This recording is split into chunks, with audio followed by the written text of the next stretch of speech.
right. I'm going to call the meeting to order May 15th, 2025 at 5:30. Will everybody stand? We'll do the flag.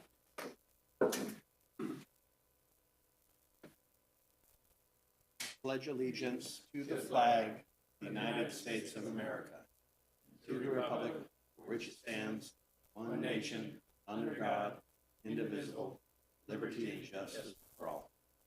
Right. Tracy, you want to do the roll call?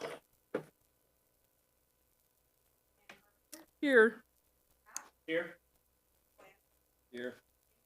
Here. Here. Thank you. Has everybody had a chance to review the minutes from the last meeting?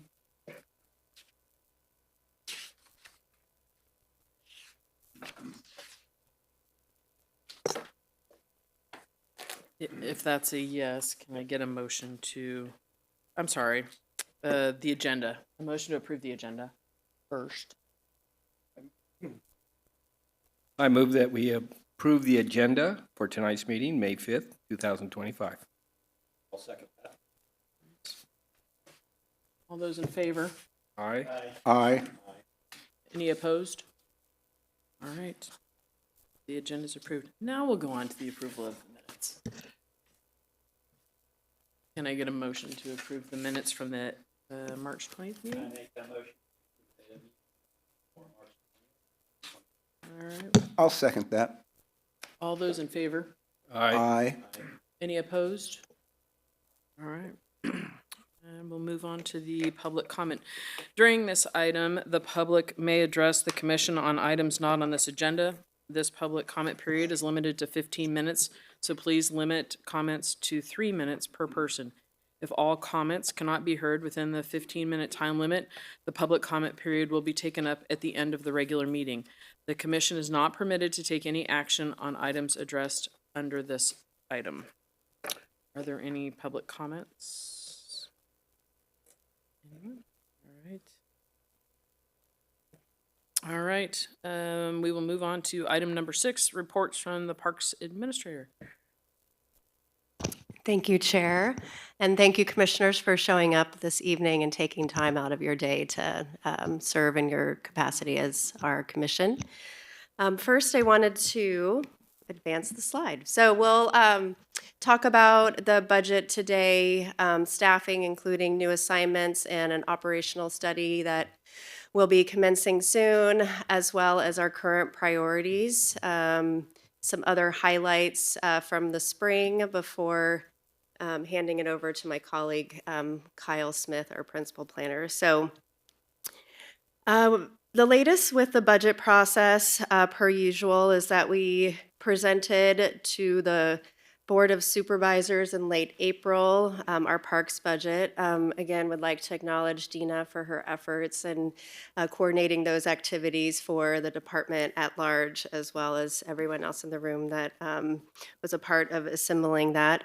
We did submit some supplemental requests to the Board of Supervisors, including some capital replacement projects for this year, and we will be waiting to hear from them and working with the CEO's office on whether or not those would be approved, including improvements to the Dutch Flat Pool, the Commons Beach handrail, which is a safety concern, and then a number of capital replacement projects per usual that we look at each year annually when we submit those requests in the range of $2 million or so. And these are facilities or amenities that have reached the end of their useful life. So we look forward to updating you on that in July. I'm also very pleased to share some announcements that went out yesterday regarding new assignments for staffing and the operational study. So I'll kind of go through that quickly. And then also, you do have a new commissioner that will be joining you for representing Tahoe, Seat 6, Gordon Shaw. So he was referred to us by Supervisor Gustafson, and that was approved by the Board of Supervisors. So in July, he will be sitting up there with you. So look forward to introducing him to the group. So with staffing, new assignments, happy to share that Casey Lyons will begin serving as our senior project manager, reporting to principal planner Kyle starting on May 17th. In this role, Casey will lead capital improvement projects and work collaboratively with our operations and maintenance staff for major maintenance projects. In addition, Casey will continue to manage our fuels reduction projects, working in tandem with the Regional Forest Health Division of the department and reporting to me on these activities. So let's congratulate Casey on this new appointment.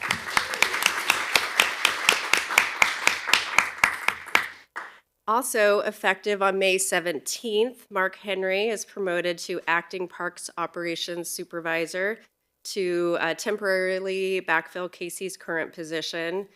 This assignment may extend over the next 6 months as we evaluate staffing needs and priorities through a consultant-led study that I'll talk about shortly. Mark will report to Park Superintendent Dan Fauner and oversee all trails and open space activities, including the management of Hidden Falls, Big Hill Preserve once that opens, patrol operations and coordination of maintenance tasks by the various districts in the Tahoe region. So let's congratulate Mark. Thank you, Mark. Also, Isaac Van Sambeek has joined us full-time as a maintenance worker for the Trails and Open Space crew. He started out as a student intern, correct, Yes. Dan? And he's made his way up through the ranks. So again, it's cultivating the next generation of talent within our organization. So we're very excited to offer him that role. And then Andrew Cepeda has been assigned to the Parks crew, reporting to Jamie Denardi, offering opportunities for cross-training for him. And you met him earlier today as well. We were down at Dry Creek, and we'll be spending more time there, providing leadership and support in the dynamic needs of a growing West Placer. So again, please join us in congratulating our team, Casey, Mark, Isaac, and Andrew on their new assignments. Okay, so other news, and apologies, Verge, for showing up at our old offices today. We didn't send out that memo quite yet, but this Monday we will be moving into Building 210 to start to align more closely with and working more closely with our colleagues in the Department of Ag, Parks and Natural Resources. So Parks admin staff will be moving over there along with Planning and Development and Regional Forest Health. And then we continue to look at ways to get all of Parks under one roof, so to speak. So we'll be looking at seeing how to make that happen over the next several months. Additionally, moving on to the operational study. So from June through October, Parks will be conducting a staff and operations study to, again, like mentioned in the previous meeting, look at right-sizing our operations, and then thinking into the future as Parks continues to grow. How do we prioritize the positions that we bring on, build capacity to address the increasing demands that we will be experiencing, whether the new parks coming online in West Placer or the growth of the Trails and Open Space Division and the grant funding that keeps coming our way. So we'll be leaning on the expertise of RSG, who's been working alongside Kyle for the West Placer governance study, amending that contract to bring them into the fold to look at things more internally, operationally.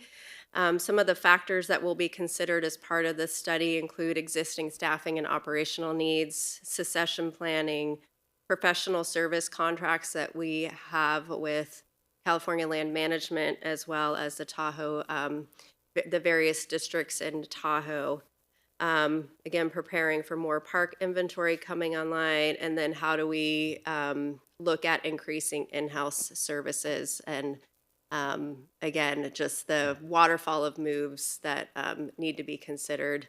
That'll be over 5 months. We'll be making sure that all staff participate in that process with our consultant as well as our commissioners. So we'll invite you to be taking part in those facilitated discussions. And yeah, it's just a very exciting time for the organization as we look at thoughtfully and intentionally making the right steps into the future with everyone's input.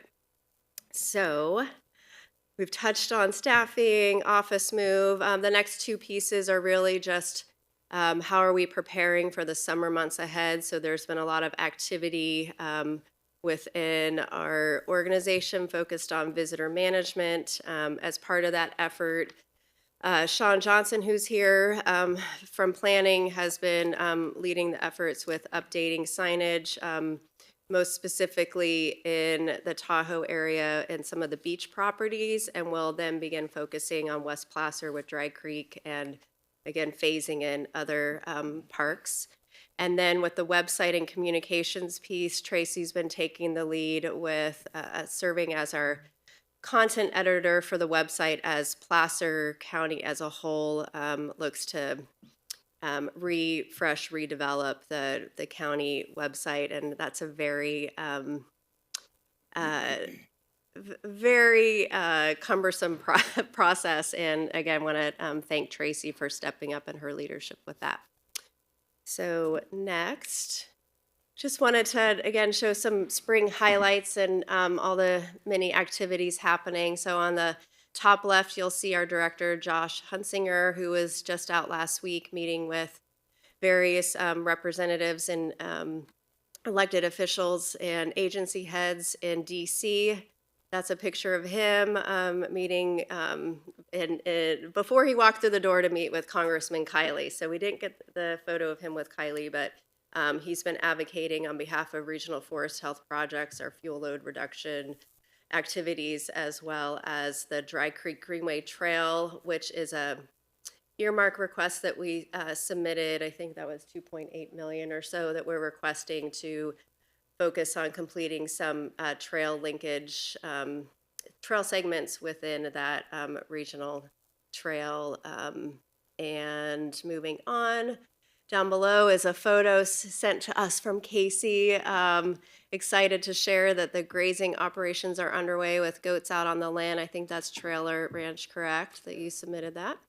And Casey will speak more on that a little bit later. Top right is Mark out at Miners Ravine for a creek cleanup, leveraging AmeriCorps members and a partnership that we have with Sierra Nevada Alliance to have 20 or so forest health and postgraduates out assisting us with our efforts, but also learning about the importance of flood control and how we work closely with DPW.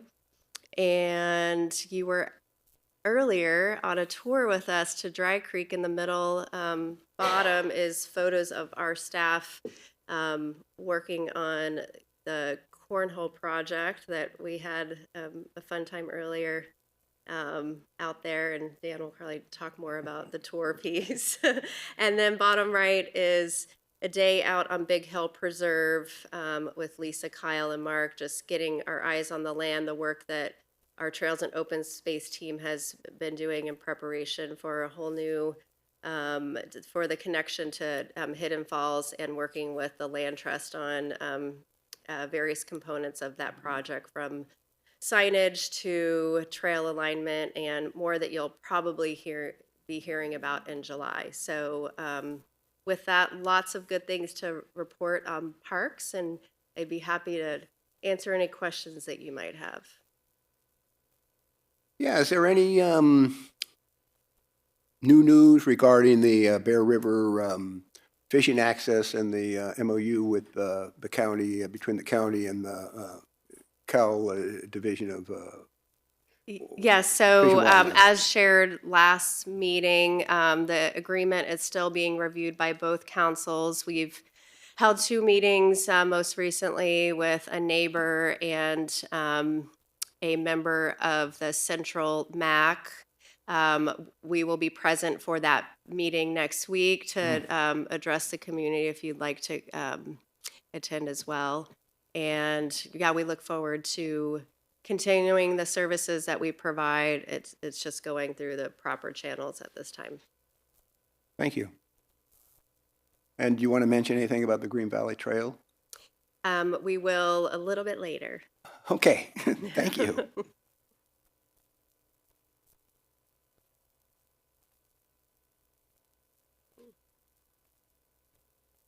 Thank you. Appreciate Okay, it. Sure. All right. All right, here's your Green Valley Trail. Sorry, next slide. So we will be celebrating National Trails Day by Head right getting- into it, didn't I? See the picture on the right. Oh, So this is it. yeah, these are some panels that were put out. Casey will be speaking on this when he's up there, Casey, and talking about the details of that project. But excited to be going out to the trailhead early June with folks that worked on this project and developing a feature that PIO is working with us on with some interviews and photos to distribute far and wide to the trail community in celebration of National Trails Day. And then other things that we're excited about is May is Bike Month.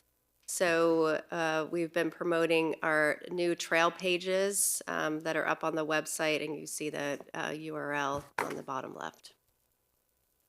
Okay, so moving on to Kyle here. Yeah, good evening. Thank you, commissioners, for having me. I'll start with a couple of the board actions that have occurred since last time we spoke. The last few months have been fairly quiet. We've taken 3 items to the board, generally administrative in nature. The first one is our annual inflationary update to our park and rec facilities impact fees. That updates both our Quimby and AB 1600 components of the fee to align with annual inflationary updates.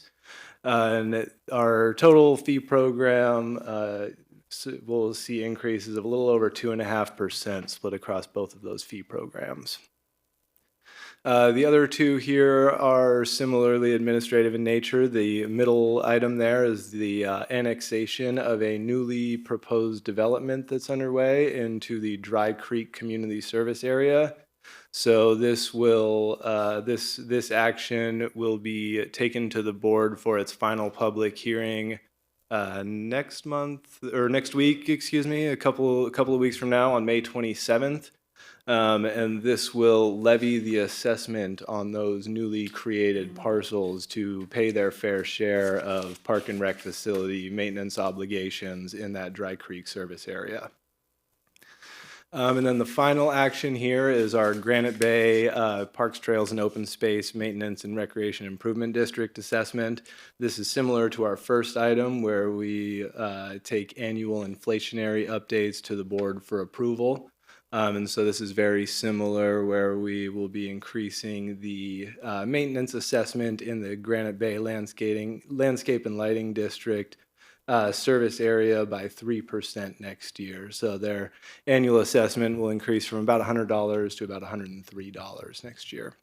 And so those are the 3 actions that we have taken to the board in the last month, and both the bottom 2, the annexation and the Granite Bay Improvement Assessment District inflationary update, will be taken to the board for their hopefully final action on May 27th to implement those activities.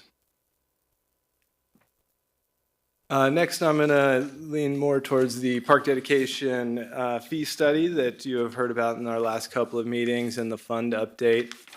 So Sean and I are working with our consultants at Wildan Financial Services to update our countywide impact fee study, or our countywide impact fee program, excuse me, through a Nexus study. And this is the funding mechanism that fills our park dedication area fee buckets. So currently, this impact fee is levied on all new residential development in the county to the tune of approximately $5,600 per single-family dwelling unit. That varies based on other types of units, apartments, condominiums, that sort of thing, but primarily single-family residents. And this fee has not been updated since about 2004, so we're anticipating some increases to that fee to correspond to inflationary changes and also just the cost of doing business and delivering parks across Placer County. And we do expect to see more activity on that action coming forward this summer. And then prior to us taking any actual action, we will take the program here to the Parks Commission to discuss amongst the community prior to taking action and bringing to the board for adoption or approval. This is up on the screen are our current available balances across all of the fee programs. You can see that we have realized increases across our entire program by about $500,000 since the last time that we spoke. This is primarily driven by the new residential development throughout the county, and we'll continue to see these increase as the construction months move forward this year. And similar to my discussion at our last Parks Commission hearing, although $11 million seems like an awful lot of money, a lot of these areas require us to pool these dollar amounts for many, many years before we have enough garnered to make some of those kind of significant infrastructure improvements or infrastructure additions. You can see on the screen some of the more well-funded buckets are Dry Creek and Granite Bay area buckets. As we discussed, some of our big capital improvement projects that are listed on our plan are located in these areas. We'll see Dry Creek Phase 3 project coming up in the next few years, and similarly, we'll be putting some improvements towards Granite Bay area trails and park improvements. In addition, one other thing that I would like to point out is our funding request process. So historically, when applications are submitted to Placer County Parks and Rec from our recreation service providers, we usually take those on a rolling basis, sort of whenever the park districts or community service districts or other recreation partners are sort of ready. We're hoping to transition that to more of an annual program where we collect and review all applications at one time so we can do a better job of scoring these against our performance measurement program so that we're actually investing these dollars to provide the greatest return on investment in these areas. Like I said, although it's $11 million, this might not go very far if we're building a whole bunch of soccer fields or significantly new parks.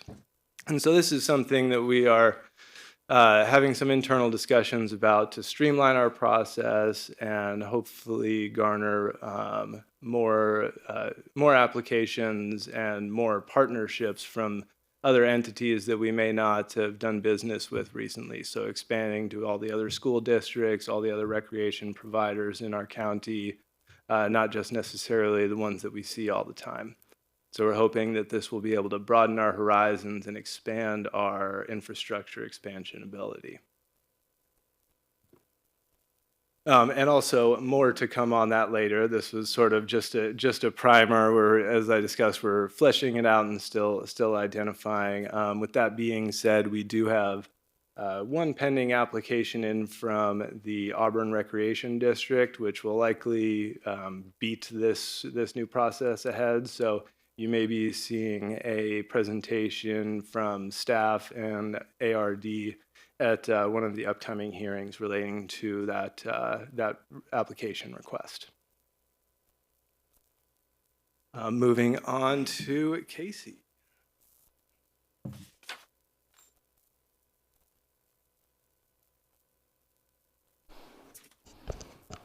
Thank you, Commissioners. Thanks for having me. It's my pleasure to speak with you this evening.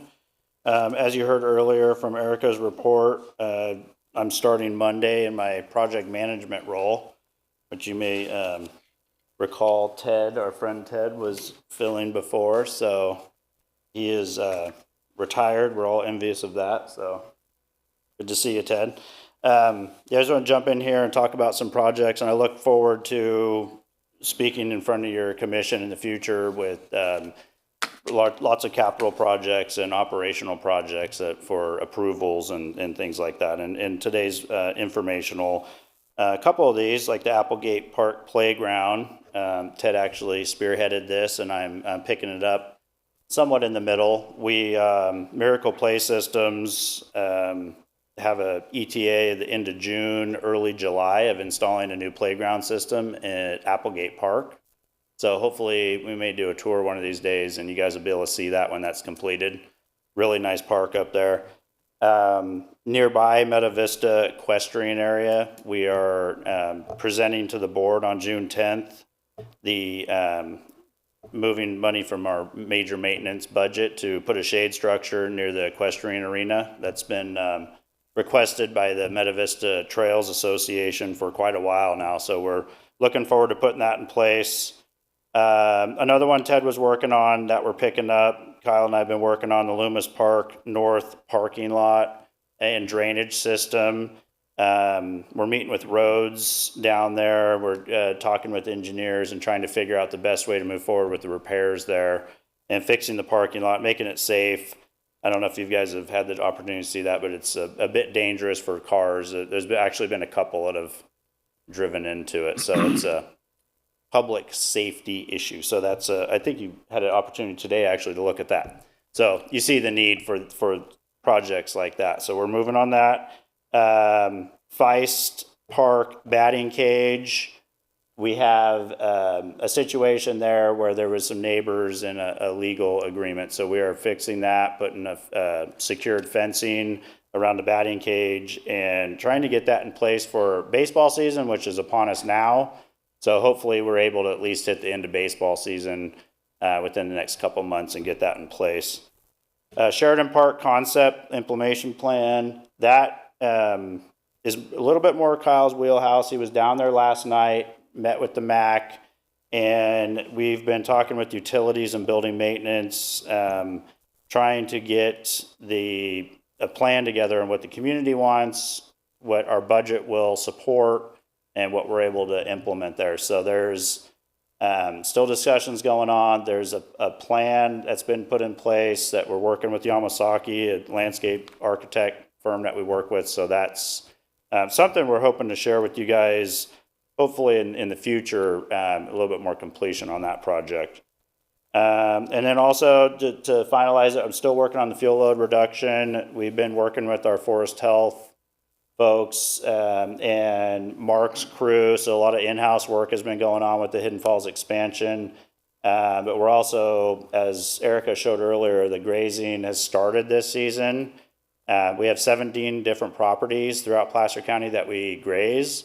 And this year we have new contracts. I have 5 different vendors we're working with. So it's going to be a fun year. A lot of new goats, a lot of kids, baby goats getting loose and running around, which is what we've been dealing with so far.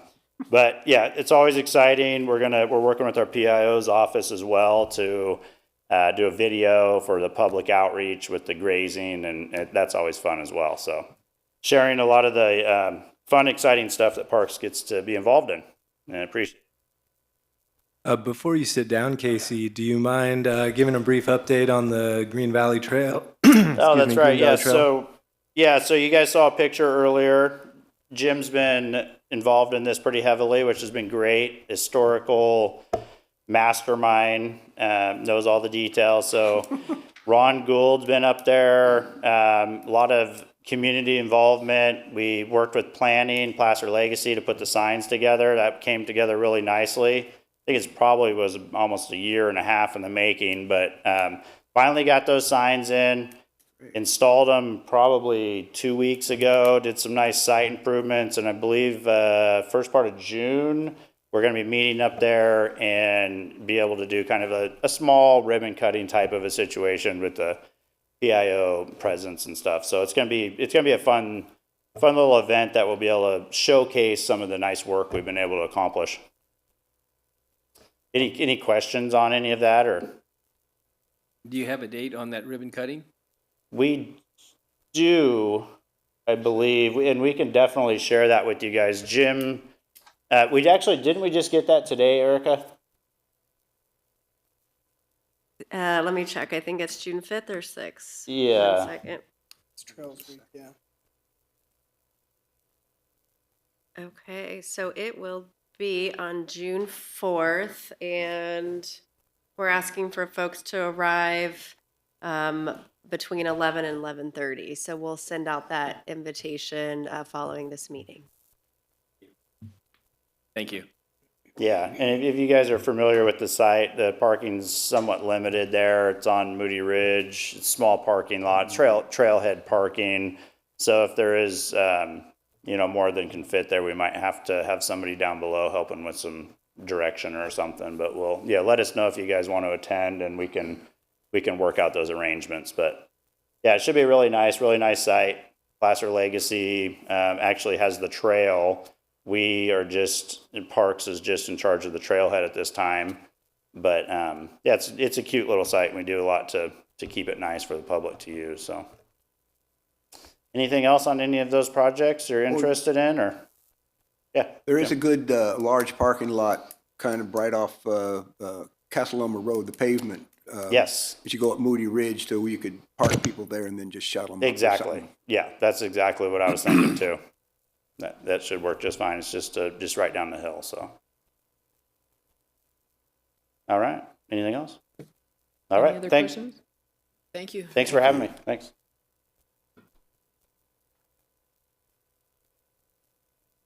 Okay, good evening, Chair Carpenter and Commissioners. I want to thank you guys for taking the tour with us today. I was sitting here reflecting when I first started working with the Parks Commission, it kind of surprised me how the focus was heavily on, properties, sites, assets, things like that. And growing up basically in parks, starting there when I was young, to me, parks was always people. And so it was a weird combination of the two, right? The properties versus the people. And so I really appreciate y'all taking time to meet some of our field staff. Those guys work really hard. They do amazing work. Erica's been super supportive of, showcasing some of the work they do. So that makes me really proud to be a part of this team. Those guys are amazing. But I just wanted to talk a little bit about some of the things that we have going on in the operation and maintenance side of the house. So Tracy and I and Matt Williams have been working on the reservation policy, kind of trying to do some updates on, what does a user get when they rent a facility? What does it entitle them to? We've had a lot of kind of drift over the years where people would rent the field and then we find out they're having food trucks and a carnival and, instead of a game.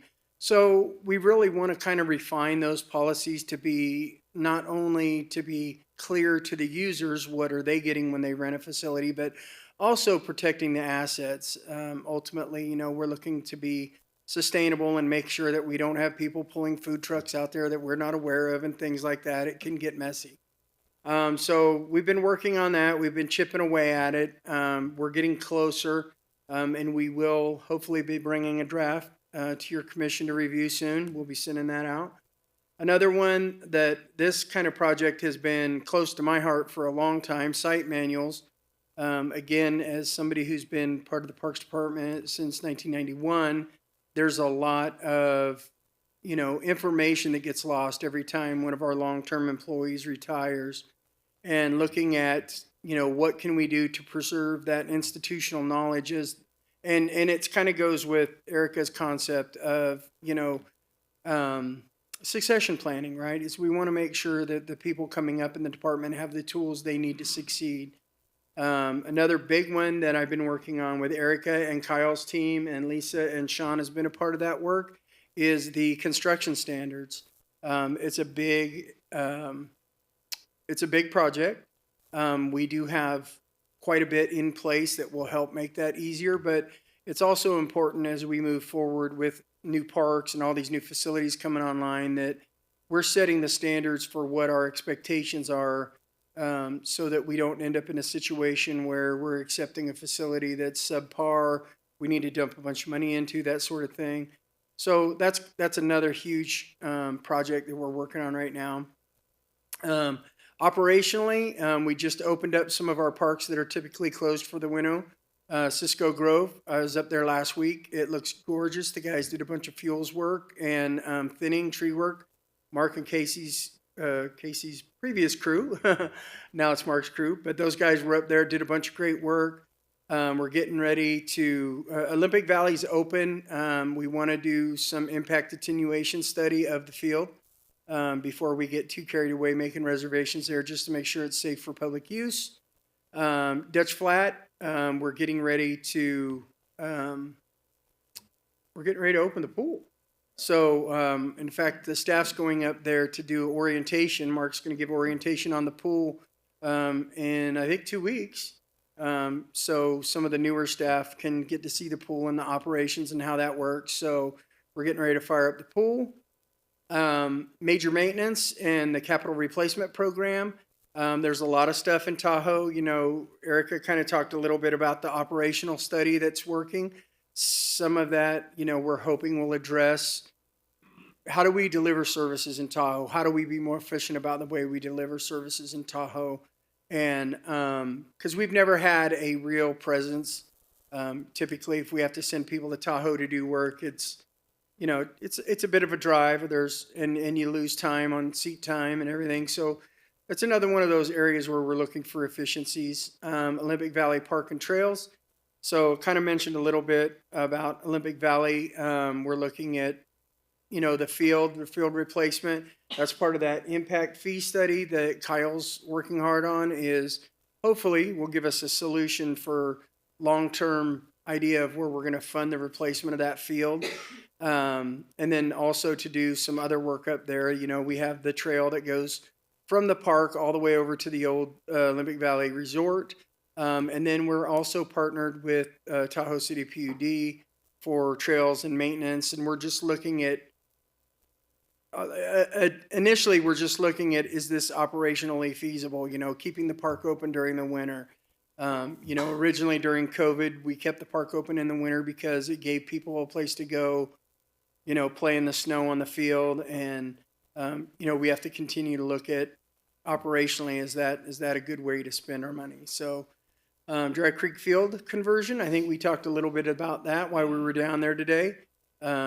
I think most of you that have been on this commission for a while have heard me talk time and time again about water conservation. It's a kind of a passion project of mine that we started about 2017. I am very proud to say that in the last, you know, half a decade, we've saved over 50 million gallons of water. And we are just looking to being good stewards of the resources we have in Placer County and being a good example to the community. So very excited about that conversion getting done. And hopefully you all got to enjoy the cornhole boards that were installed by our field staff. I know I had fun. And then kind of wrapping up a little bit, we have a handful of new Placer County facilities, not nearly as exciting as parks. But we do have some, you know, the county continues to grow. They bought some new properties down in the West Placer area to support the sheriff operations down there. So, you know, typically when they buy properties like that, we end up inheriting, you know, a litany of irrigation and landscape issues. So that also takes time for us.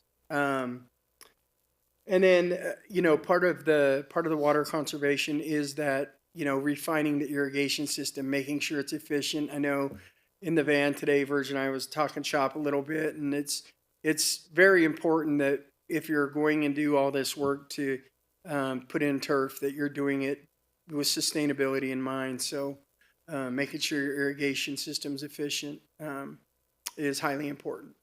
So I did want to remind everyone that this fall, in kind of thinking about the tour we did today, we usually take a tour in fall and we go up to Tahoe and look at some things.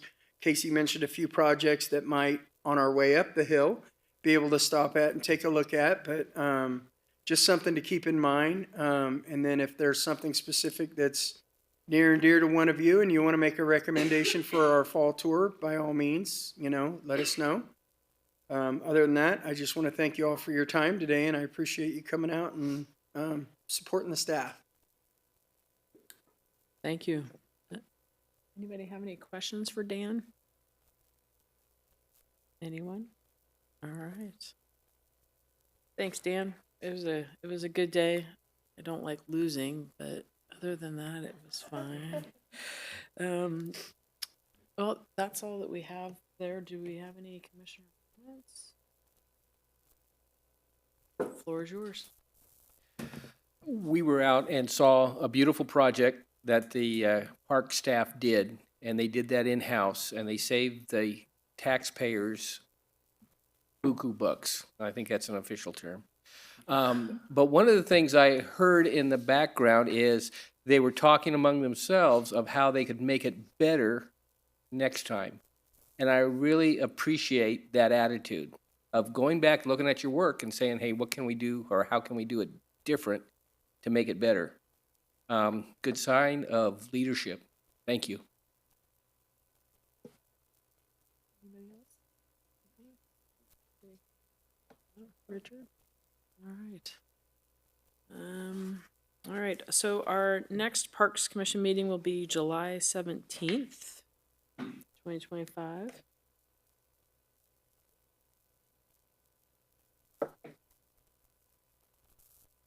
And with that, we've concluded the meeting. I'm gonna go ahead and hit the gavel for the first time. Meeting's adjourned.